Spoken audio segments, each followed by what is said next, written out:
Hello friends, 1 BHK house வாடகைக்கு வந்திருக்கு. அது விவரத்தை பார்க்க போகிறோம். இது பார்த்திங்கன்னா ஹாலில் கொஞ்சம் செல்ஃப் போட்டு நீட்டாக கொடுத்துருக்காங்க, பெரிய ஹாலாக. இந்த வீட்டோட வாடகை பார்த்திங்கன்னா 6000 ரூபா, அட்வான்ஸ் 20,000ங்க. கிழக்கு வாசல் வீடு, ஃபஸ்ட் ஃப்ளோர். இது பார்த்திங்கன்னா பெட்ரூமில் நல்லா செல்ஃபு ஸ்லாட்டடாக கொடுத்துருக்காங்க. With attached bathroom, western type. இந்த வீட்டில் பார்த்திங்கன்னா நல்ல உப்பு தண்ணி இருக்குங்க. நல்ல தண்ணி வீட்டுக்கு வெளியே வரும், பிடிச்சிக்கலாம்.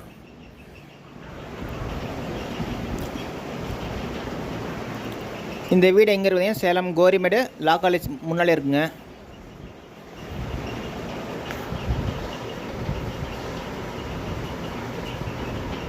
இந்த வீடு பார்த்திங்கன்னா ஃபஸ்ட் ஃப்ளோர் வீடுங்க, கிழக்கு வாசலுங்க. இது பார்த்திங்கன்னா கிச்சனில் நீட்டாக செல்ஃபு ஸ்லாட்டடாக கொடுத்துருக்காங்க, பெரிய கிச்சனாக. இந்த வீட்டோட வாடகை பார்த்தீங்கன்னா 6000 ரூபா, அட்வான்ஸ் 20,000ங்க. ஓகே ஃப்ரெண்ட்ஸ், டிஸ்கிரிப்ஷனில் நம்பர் தரேன், அதில் கான்டாக்ட் பண்ணுங்கள். இந்த வீடு பார்க்கலாம்.